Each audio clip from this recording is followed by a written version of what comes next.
want to sell your home as fast as possible? Well, here are some home improvement tips to help you do just that.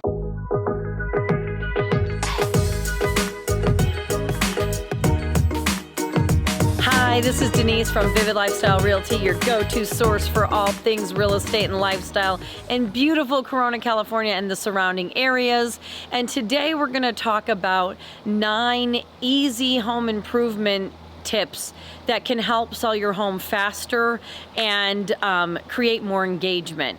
So we're gonna go right into it. So a lot of times you're getting ready to sell your house and you're like, I need to do this and this and this and this, and I got a real estate agent. No, they're gonna take professional photos and it's all, we've got checking things off the list. But if you don't check the right things off the list, it could actually hurt you in the long run, because the longer your home stays on the market, buyers think there's something wrong with it, and it ends up being more in the buyer's hands than in the seller's hands, or even as teamwork, it starts swaying over to the buyer having control of the situation, because they're like, hey, it's been on the market, the seller's gonna need to sell. All these thoughts come in their head. So when you put your home on the market, I always try to get people prepared and ready beforehand, help answer all their questions, help with different things that they need help with, whether it's moving furniture or just staging what they have, or how to declutter things and where to put things.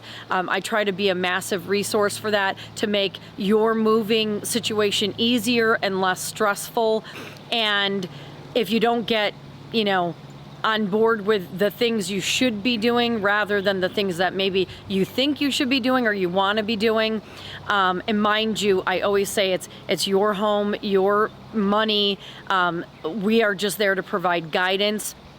The end decisions are absolutely up to you, but we try to do things where it keeps things simple, but it keeps things where buyers and people walking into the home are really engaged and want to purchase their home. They can view their things. They can, really be excited about walking into your home, because all the little things that might build up and bother them are already taken care of. So prior to putting your home on the market, I like to make sure these, little things are done so that it doesn't create a big issue, or the average for the national average as of the end of last year for homes on the market is 41 days. In Corona, California, it ranges from about 25 to 29, which is great, which is down from what it was in 2022.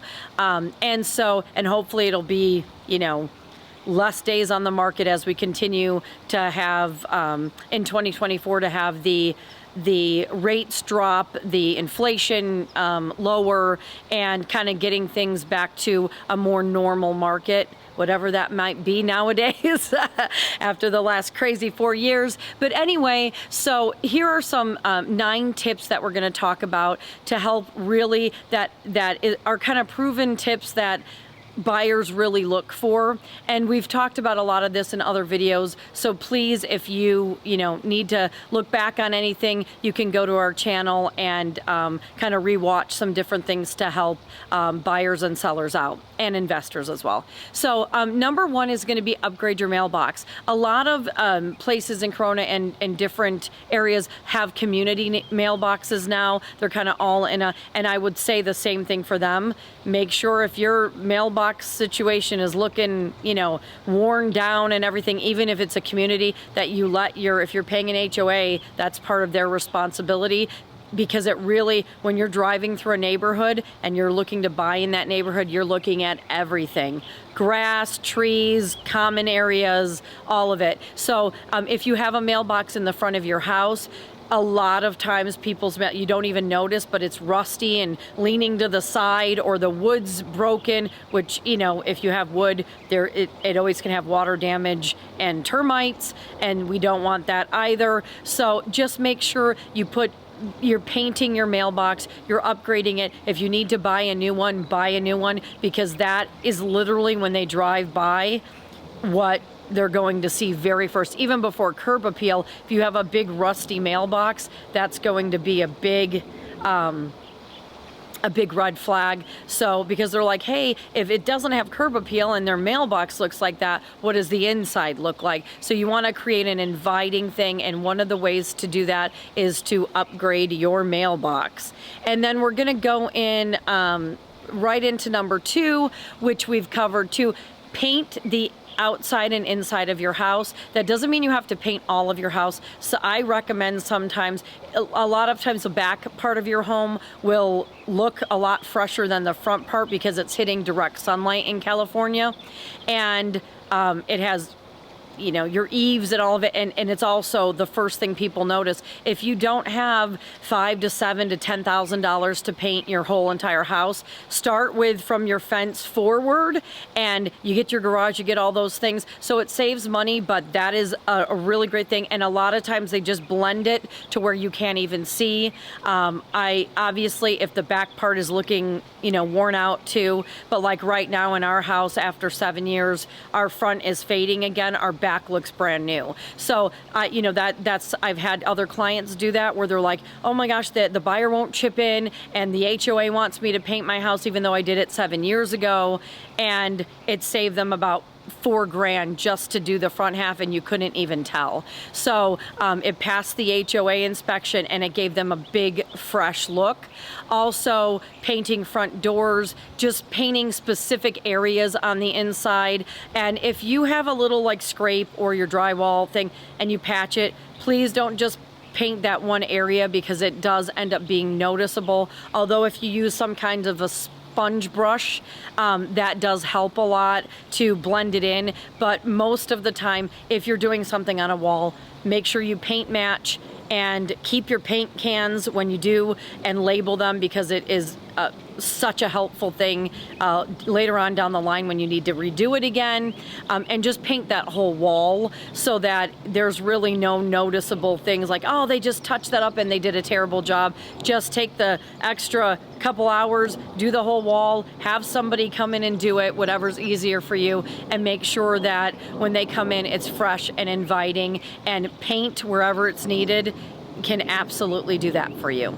So number 3 is enhance your curb appeal. We have talked about this many times before, and a lot of things that I recommend doing are a little bit more expensive, not a ton, but a little more expensive than what the average person might want to just hurry up and do, but in the long run, it lasts a lot longer and you are saving money. So one of the things I say is, if you're doing mulch, do rubber mulch. So the bags are a little smaller, they're a little bit more per bag. However, there's no splinters, there's no there's no fading at all. There's no fading.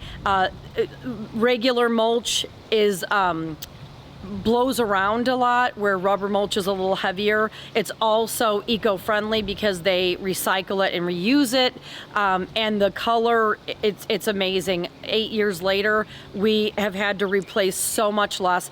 And for our property, you think mulch or whatever, oh, I'm gonna get 10 bags. Usually it's 20 bags, 30 bags, 40 bags, 50 bags. And so when you're putting out mulch and you're like, oh, I thought I would use 10 bags, and you find out that 10 bags did pretty much nothing, you definitely, the rubber mulch, not having to do that every couple of years, especially because of the sun, it makes regular mulch brittle. I'm sorry, it's windy out here. You're gonna see that in a lot of our videos. We like to mix it up a little bit, bring in some sunshine and some birds chirping, but on that, my hair blows all over.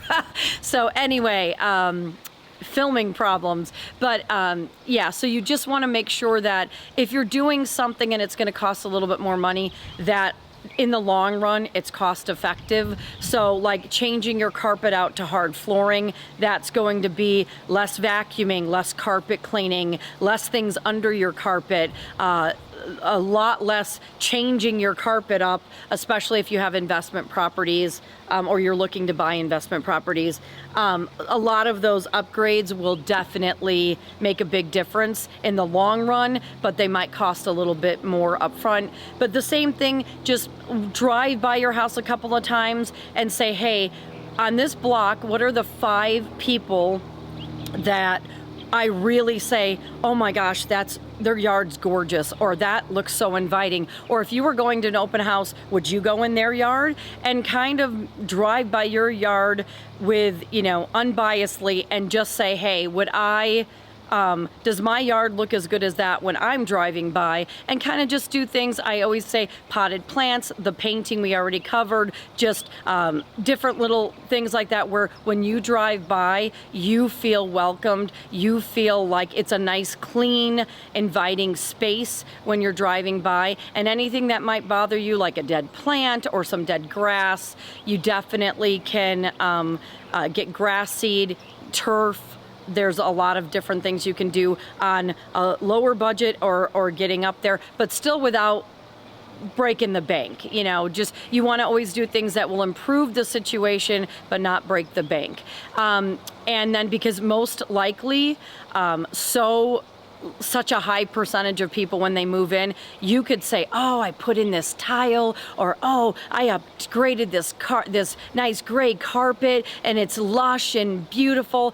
And the first thing people do is rip it all out and do their own thing. So they're going to want to make it their own as they go through. And don't take offense to that, because you just want to make sure it sells as fast as possible for the highest amount possible, and that you're leaving someone in a comfortable space. Everybody wins in that situation, and then you're not out too much money, but it definitely, the more that you do in a smart manner, the faster your home will sell, and the more that you may make. So it definitely pays off to do those types of things. And number 4, we're going to move into, we've talked about this as well, clean, and I say professionally clean. For the couple $100, it's well worth it. It takes the stress and time off of your plate, and it also is super clean for when people come in. It smells clean, it looks clean. Decluttering is an absolute must. People don't want to come in and see your things. They want to come in and envision their things in your space. So also that helps you pre-pack. So as you're decluttering and cleaning, and you can pack those things right up, put them in the garage, and label the boxes. I give a lot of my clients, or potential clients, or neighbors, boxes that you can reuse, and also QR codes that you can scan. You put a list of exactly what's in the box. When you scan it, that will pull up, so you'll know, like, hey, what room does that need to go into? Can that go in the garage for a while because it's things we don't need? And it just helps you stay organized and efficient with your move, which saves time and saves money. And time is sometimes the most important thing to save. So you want to declutter, get everything out, start packing, clean it up, get it in the garage, and then you also have things pre-packed. So when you're going to pack, you're going to have less of those little toiling things to do. And then staging your home, whether that's professional staging, or I've done just like we've done, without spending the extra money, without creating another thing to do. We just take what's in their space, get a few throw pillows and some, flowers or candles, and we redo the space, or give them some ideas how to redo the space, or redo the space with them. And you get the big things out. You keep the simple, nice, clean, neutral type things, and that makes a big difference as well. And sometimes when we've done that with our sellers, they're like, wow, we should have done this years ago. It gave us way more room. It's easier to clean. It looks much nicer. And that was with their existing items, and adding just a few other things. And also curb appeal, back to that, I always add welcome mats that are nice and new and clean when I am listing a property, so that when someone walks up, it makes them feel welcome. It's interesting, just a mat. It makes you feel welcome. It makes you feel like you're home. And just little things like that can make a big difference. Number 5 is fence in your backyard and kind of refinish your deck. Now, a lot of this kind of with Redfin and Realtor.com can go for the other states and different areas as well. But if you do happen to have a deck, whether it's a lot of ours are stucco and wrought iron, like our like little patio that we're on now, if you have a deck. That is a big one. We were from the Chicago area, and if you, like, people would let their decks go with rain and snow and it's chipping. I'm just gonna say, like, a lot of that, like, just going through the termite damage that I find in California with the little wood that a lot of times we have compared to other states. I never recommend using a lot of wood. I would absolutely do like a concrete area with, like, you know, a little raised wall or something like that, rather than adding any more wood.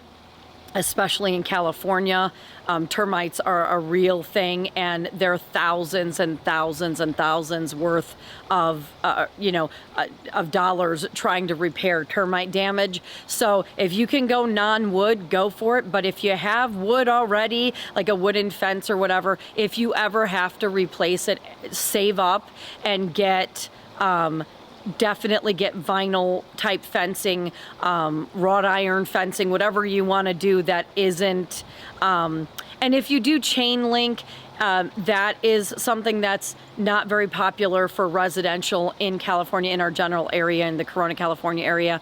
However, if you do concrete walls, if you do like a wrought iron view fence, if you do glass view fences, if you do vinyl for pergolas and fences, it will save you thousands of dollars in replacement, repair, and termite damage in the long run. And I see this all the time, and we're talking thousands and thousands of dollars for such small amount of wood and work. So just to save you guys, you know, down the line issues, the more you can stay away from using too many wood structures, the better off you're going to be when you sell your home down the line. So, and then that's purchasing a home too. I would definitely look for people that actually have taken the time to use vinyl and materials like that, because usually when you do an inspection, there's very few, like, wood pergolas and everything that are not going to have termite or water damage. So just keep that in mind. It's, you know, not in everyone's budget, but it's definitely something you can save up for to repair or to replace it with later on. Anyway, so you want to finish off decks, make sure that they're stained or painted, that the wood's in good condition, and do, you know, replacing and painting, because termites don't like when you paint or you do top coats or anything like that. So the more you keep things enclosed and not able to split open and not able to have anything get in there, the better off you'll be in the long run. And then, because no one wants to move into a house that has termite damage, so that's, you know, something that you usually want to take care of prior to selling. But if you don't, it probably will be a back and forth issue, because it's a real thing in California and pretty much everywhere that you have a lot of wood and heat and moisture. Anyway, so if you have an outdoor patio and it's just plain, or you have rough spots, or you have uneven spots, try to use potted plants. You can get outdoor rugs. You can buy just a rolling grill that is not going to put you back too much, but that maybe you can enjoy for a couple of months before you sell. And that the person, that's always a great thing when you have an island outside or a grilling area, an outdoor kitchen. Those things are big sellers for people moving in, because of our, 300 days of really nice weather. You can grill all year round, and that gives somebody like a talking point. Maybe it's something they don't have now that you're offering them, and that $900 or $1,000 or $1,500 can go a long way in making people excited about being in your backyard. But once again, what you do to the front, do to the back. Grass, replace your grass, use turf, use rubber mulch, create some concrete areas. You can use pebbles or stone steps or stone walking paths. Anything that when you take a look, it makes you feel inviting and like, oh, I love sitting out here. It's so peaceful and beautiful. And it is a beautiful day today. It's about 70 degrees out. It's lovely. A little breezy, but oh, so great. Sorry for everybody if you're having severe rain or snow, mwah, my love goes out to you. We've been there. But anyway, so yeah, just replace your fences or keep them in good condition, and refinish your decks or your patios, and kind of liven up the areas in your backyard or your front yard, just to make them eye appealing, and just creating an environment that pulls people in rather than pushes people away. And number 6 is fix your light switches, and we've talked about the little things, and your light fixtures. So even when I walk around, you don't notice as a homeowner. It's very interesting. You'd think you would, especially as like an agent, and just, you know, being anal to like making sure things are the way that they should be, myself. You go in and you're like, oh my gosh, 3 of those light bulbs don't work in my light fixture. Or, hey, that light fixture has been here since we purchased the home 12 years ago. Maybe it's time for a little bit of an upgrade. So even with a $100 light fixture at Home Depot, and if you're in the military, you get a 10% discount, or a veteran at Home Depot and Lowe's, so use that. And you can, for $100, $150, you can really get some like nice light fixtures, and it makes a huge difference. Like even painting and changing some light fixtures really makes you feel like you have a different space. So try to get light fixtures that are not like super ornate if you're planning on selling, or if you like a style, change it out to maybe something more neutral. You don't want like the basic ones, and you don't, you know, need to have high end ones, but just something that's going to be appealing and can go with a lot of different styles, also that are easy to clean and that provide light. There's a lot of ones that are in like a ball and they're frosted, and nobody wants to wake up at midnight and go into the bathroom and turn on the light and not be able to see where they're going.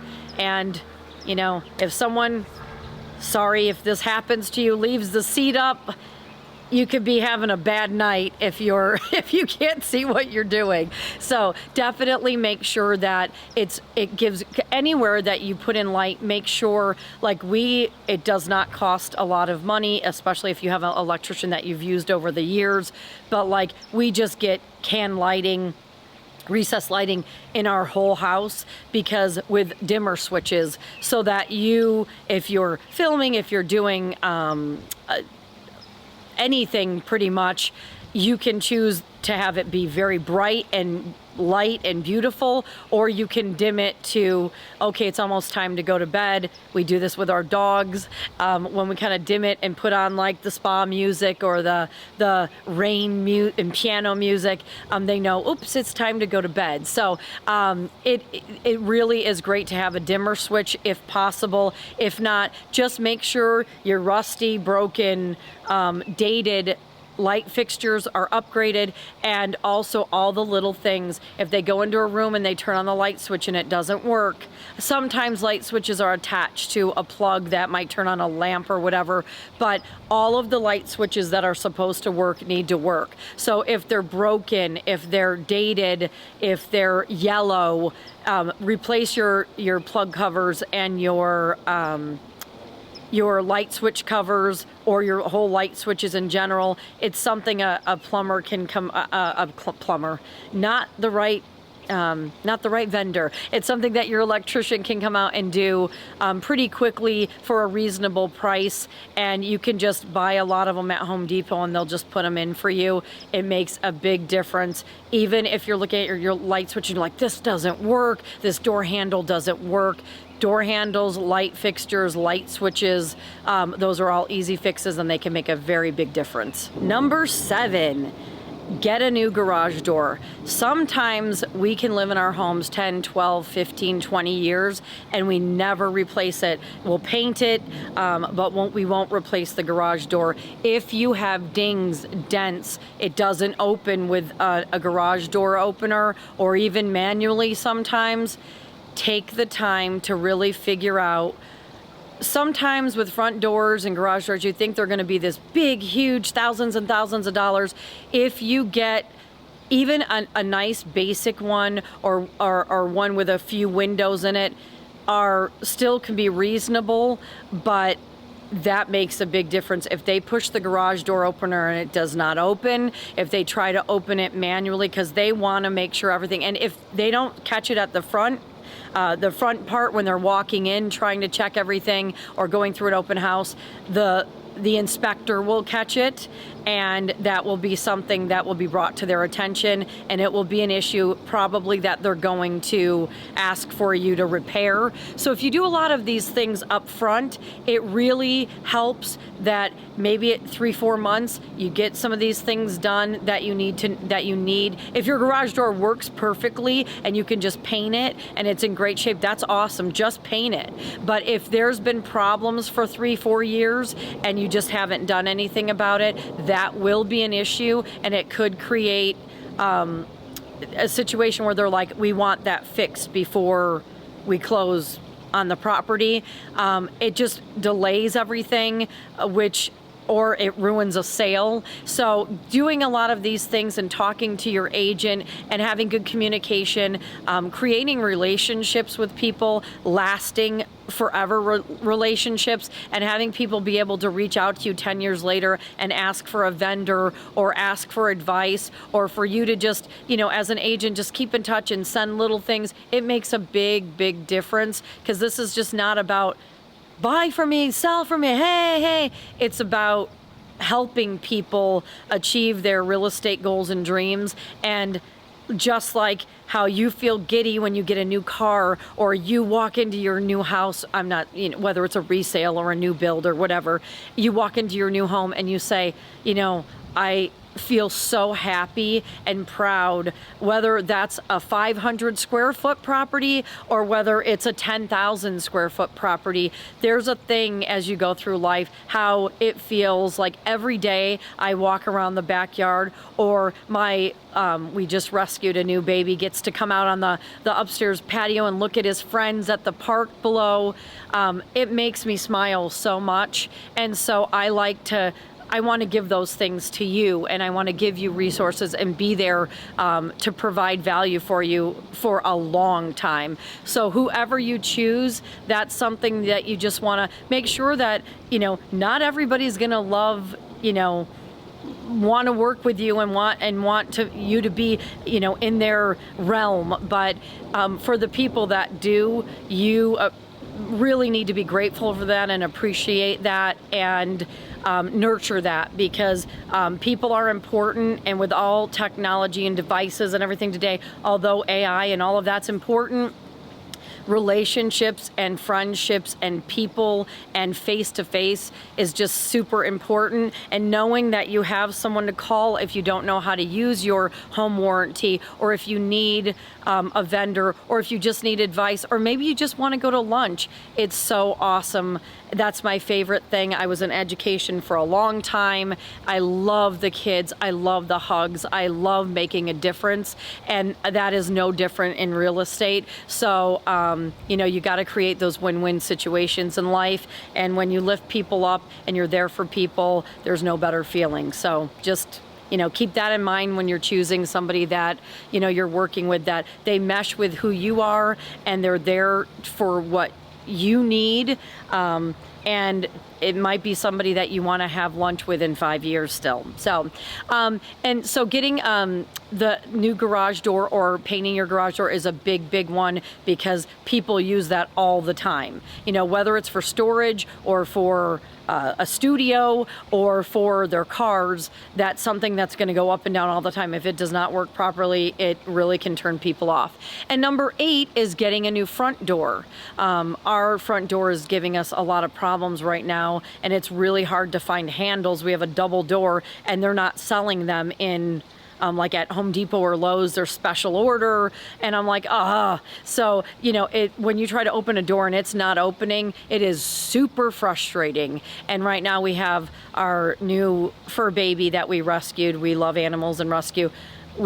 They're not getting along with they're awesome, but our dog is not getting along with them. So we're upstairs, downstairs, trying to sneak out the front door. And when you can't open your door, it's a problem. It can cause chaos. So we, you know, like I said, it's really important to either repair your door handles if they're not working or they don't look nice, or replace your doors, because usually people aren't replacing them for years and years and years. So if you have to kind of invest in that, it's a really, really good thing. It looks fresh, everything works properly, and it leaves them, you know, coming in and out. If someone can't get in the door, I am telling you too, I've had where the front door doesn't open, and it really is a great house inside that fits all of my buyers' needs, and they will just walk away like, this is ridiculous, I don't want to even go into this one. And I'm like, but it has in the backyard, and it doesn't matter. So replace your door or replace the door handles so everything opens and closes properly and is safe and welcoming when someone tries to come in.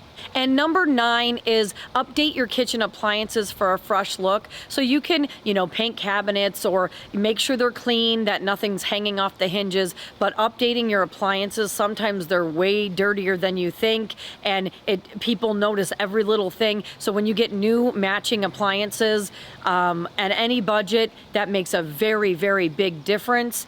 And keeping things clean and tidy and welcoming will really make a big difference. So not redoing your whole kitchen, but just making sure it's clean, everything's functioning properly, and that you have updated and matching appliances is a really big deal. You can get bundles at Lowe's and Home Depot and Pacific Sales and all different things like that. But that's a very big thing. Kitchens, master bathrooms, you want to make sure are looking great. Curb appeal, backyard, big things for people to look at when they're coming through a property. So I hope you found that helpful. I hope it provided a lot of value. We're here for you if you need to leave anything in the comments, or you want to leave something that you guys would like to see on the channel. We hear you and we appreciate you reaching out. So please leave that in the comments. If you found value in this, please like, subscribe, and hit that bell. It really, really helps us out so we can keep doing this and providing value for you. And just being a part of your life. We appreciate you so, so much. And if you want to connect with us on our website, you can connect with us at vividlifestylerealty.com. And there's property searches you can do and blogs you can look at, and you can reach out to us on there as well. You can find us on Instagram and Facebook at Vivid Lifestyle Realty. And we hope you have a wonderful rest of your day. We're heading into February, the month of love. Whether it's self-love or loving someone else, we love you guys and appreciate you, and we'll see you on the next one. Bye.